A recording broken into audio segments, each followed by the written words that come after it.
buenas traders, bienvenidos otro día más a un análisis del oro, me lo estabais pidiendo y ya desde esta mañana hemos tenido las primeras noticias fundamentales, es decir, ya arrancamos el pistoletazo de salida de esta semana que viene cargadita de noticias por parte de Estados Unidos. Vamos a tener noticias prácticamente todos los días y van a afectar de maneras muy distintas al oro, así que ya sabéis que si queréis operar este par y queréis generar buenos beneficios, este es vuestro vídeo.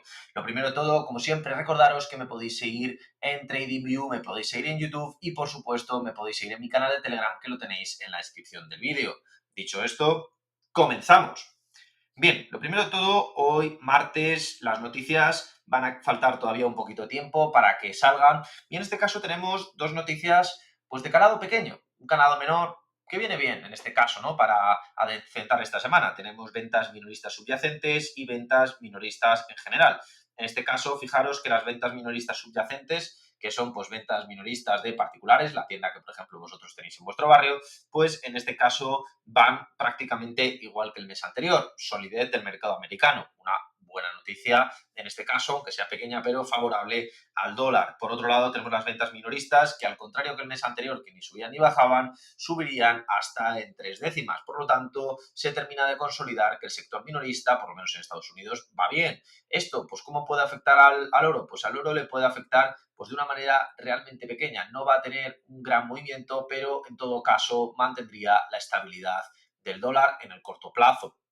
Esto también tenéis que tenerlo en cuenta dentro del contexto de que lo que va a ocurrir el miércoles. El miércoles, es decir, mañana, hay fiesta en Estados Unidos y por lo tanto no van a cotizar ni van a abrir las bolsas americanas. Esto supone que vamos a tener una falta de volatilidad brutal, es decir, vamos a tener una tranquilidad absoluta. Pero claro, ya sabéis que cuando hay una tranquilidad absoluta se tienden a concentrar las operaciones que quedan del día pendientes. Y en este caso eso lo veríamos trasladado al jueves de dos maneras muy importantes. La primera de todos, habrá que estar atento a cuál es el gap de apertura, es decir, la diferencia entre el precio de cierre y el precio de apertura. Normalmente cuando ocurren este tipo de vacaciones o este tipo de eventos a lo largo de la semana y sobre todo cuando se trata de un día central, es decir, no de un viernes o de un lunes, pues por lo general suele haber algún tipo de sorpresa. En este caso, pues lo que yo os diría es que estuvierais atentos para también incluso poder generar alguna oportunidad de beneficio, porque muy por lo general, aunque haya un par de puntos que puedan generarse de diferencia, imaginaros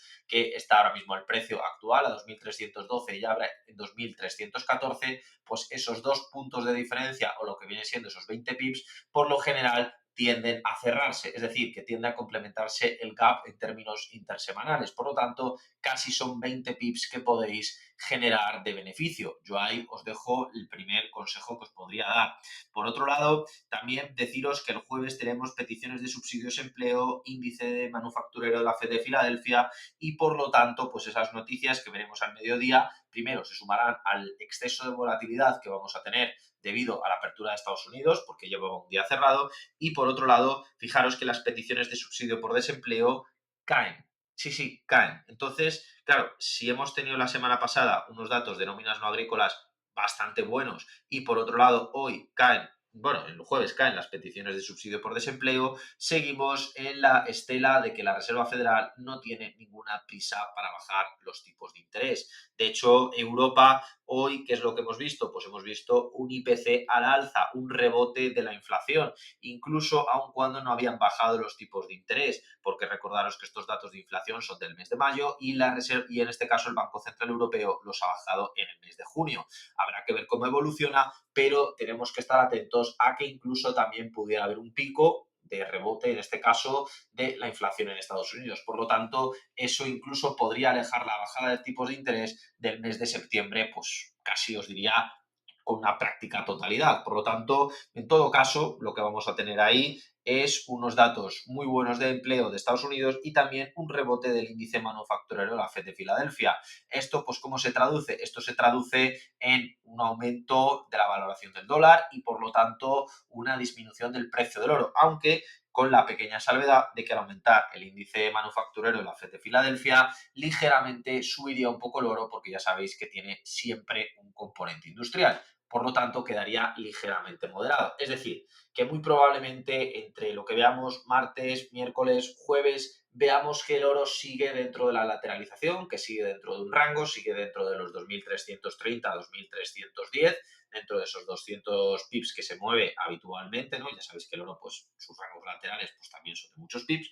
Y en este caso nos tendríamos que ir ya al viernes, donde tenemos la consolidación de un PMI manufacturero digamos, ¿no? En consolidación, porque pasa de los 51,3 a los 51, pero aún así sigue estando en expansión. Un PMI de servicios, pues que también cae, pero bueno, porque estaba con una expansión brutal, que era 54 puntos y pasa a 53 puntos y pico. Y por otro lado, el dato más importante de toda la jornada, el informe de política monetaria de la Fed.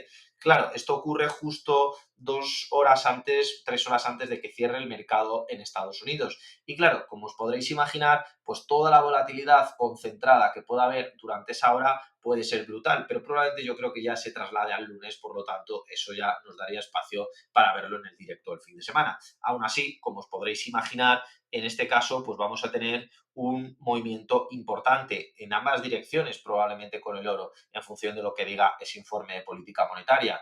Yo creo que van a ser bastante coherentes y bastante realistas con la situación y visto lo visto, muy probablemente dejen claro que van a esperar a lo que salga durante todo este verano para ver si rebota la inflación o no. Recordaros que históricamente durante el verano la inflación suele repuntar ligeramente, por lo tanto, también os digo, eso también ellos pues lo saben y por lo tanto también tienen que ponderarlo, ¿no? Y claro, pues bueno, pues dicho esto, ¿qué es lo que va a ocurrir? Pues que tenemos una semana donde el oro es precisamente bajista, no bajista de locura, porque tampoco hay ninguna noticia que lo acompañe, pero lo que sí también tenemos que tener en cuenta es la situación técnica que nos encontramos en el precio. Y claro, aun con esta situación técnica, en esta situación fundamental que diga, perdón, bajista, ¿no? Que realmente pues no nos debería de sorprender visto los datos que tenemos, es decir, un empleo fuerte, un PMI industrial correcto, también tenemos unos datos de ventas correctos, por lo tanto, la Reserva Federal no tiene ninguna prisa y en todo caso podría tener alguna prisa si viéramos cómo se termina de hundir el mercado laboral, cosa que parece que no ocurre, o si los PMIs entraran en contracción, cosa que tampoco está ocurriendo. Por lo tanto, fijaros, ¿no?, que ahora mismo el tema es el precio. El precio, sí, sí, la parte técnica esta semana también importa muchísimo. Nos encontramos, podríamos decir, una pequeña recuperación ascendente después de esa caída que tuvimos el jueves, viernes 7 de julio y que, bueno, pues que la verdad a nadie le dejó indiferente. Y por otro lado, pues claro, pudiera parecer un proceso de recuperación, pero fijaros cómo a mitad de la vela ya prácticamente dice, no, no, no, de aquí yo ya no subo. De hecho, ha intentado varios ataques, fijaros, el miércoles 12 de junio, el viernes 14 de junio e incluso en el día de ayer, que justamente pues estaba por encima y decidió cerrar a la baja. De hecho, incluso hoy ha tenido un ligero rebote alcista. ¿Por qué? Porque casi estaba apoyando en este pequeño, ¿no? Podríamos decir en este pequeño apoyo, ¿no? Pero si os dais cuenta, también vuelve a tirar a la baja. ¿Cuál es la realidad? La realidad es que el oro muy probablemente acabe pivotando esta semana otra vez alrededor de los 2.300.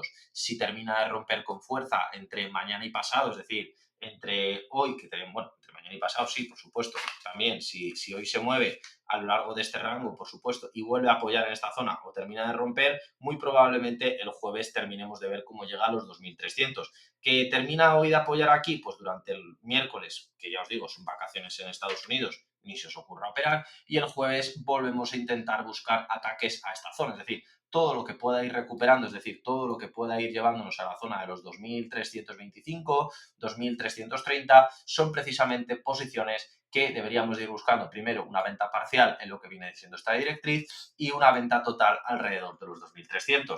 La realidad es evidente, la parte técnica, fijaros, incluso cómo va, para poneros ya los indicadores de todas las semanas, las bandas de Bollinger, el RSI estocástico y fijaros en el MAC.